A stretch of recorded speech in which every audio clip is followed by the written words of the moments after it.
parole de Dieu qui vous garantit la délivrance totale de vos esprits captifs. La mise en pratique de la parole de Dieu. La mise en pratique des instructions de Dieu. C'est ça qui vous garantit une délivrance totale.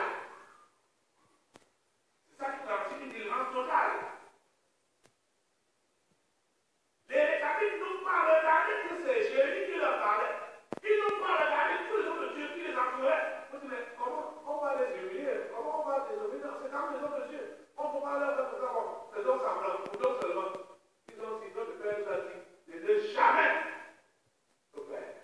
De ne jamais voir. Il y a des gens ici, là, qui pensent que le pasteur, quand le pasteur est leur père, oh, il boit. Il boit. Et on va dire, tu vas l'appeler, c'est ton père spirituel, quand le pasteur. Et il boit. Quand le pasteur ne boit pas, et il dit à ses enfants, ne buvez pas. Vous voulez être utile à cette génération, ce n'est pas en buvant du vin que vous allez le faire. Vous allez le comprendre. Ça, les rétablis avaient eu cette instruction-là.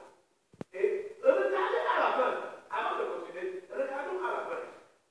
Comment Dieu lui-même tient en compte la mise en pratique de cette parole qui venait de leur faire. Qu'est-ce que Dieu leur dit? Verset 18 à 19. Lis-nous cela.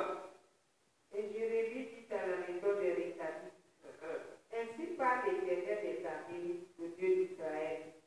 Parce que vous avez obéi aux ordres de Jonadab, votre père, parce que vous avez observé tous ses commandements et fait tout ce qu'il vous a prescrit, à cause de cela, ainsi parle l'Éternel des armées, le Dieu d'Israël.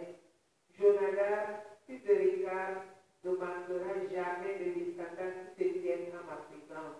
Voilà. Il ne manquera jamais des descendants qui se tiennent en ma présence. Qu'est-ce qui a fait que Dieu puisse décréter cette ordonnance? L'obéissance de ses enfants. Ils ont gardé l'instruction de leur ancêtre. Mais nous, on a vu que Jean d'ancêtres, des idolâtres, des sorciers, des meurtriers, des inconscients, des criminels. Et c'est ce mauvais héritage-là que nous sommes en train de perpétuer, le mauvais héritage de nos ancêtres-là. Vous avez comprendre? Il est rare de voir, regardez, nous sommes en quel siècle maintenant là? Vous avez quel âge? Peut-être vous êtes la première personne qui se débrouille à vouloir réellement pouvoir ouvrir Dieu. Hein, mon frère? Regarde derrière toi, ceux qui sont venus avant toi, et ceux là qui t'entourent, combien sont connectés au vrai Dieu? Qu'est-ce qu'on peut recevoir comme héritage? Rien que le négatif, non? Rien que le négatif. Donc, c'est la raison pour laquelle, comme c'est maintenant que nous sommes en train de comprendre qui est le vrai Dieu, nous appelons maintenant ses enfants.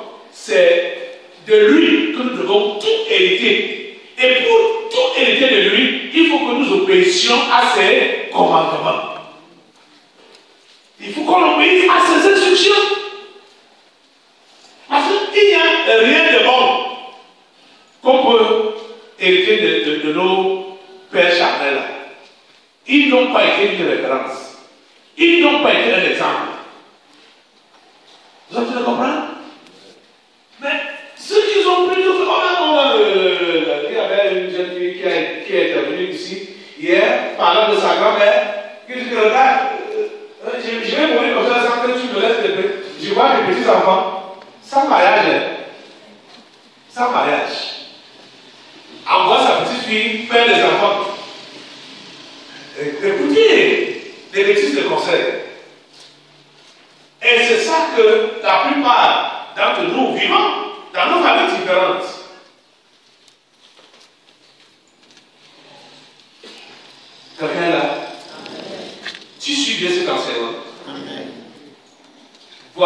les Récabites qui ont fait montre de l'obéissance à leur père, à leur ancêtre, qu'il a dit, ne buvez jamais de vin.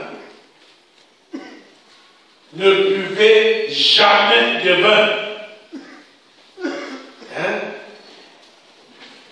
Vivez une vie simple. Continuons au verset 7 parce que c'est le vin qui était en premier. Hein? Ensuite, il y avait d'autres instructions. Et vous allez comprendre la raison pour laquelle il a donné cette instruction-là. Continue, verset 7.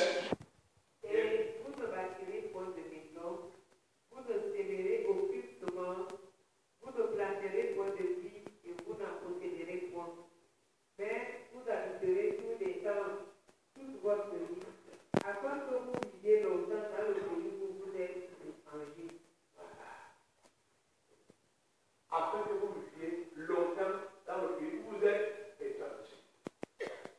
Et regardez, verset 18 et 19.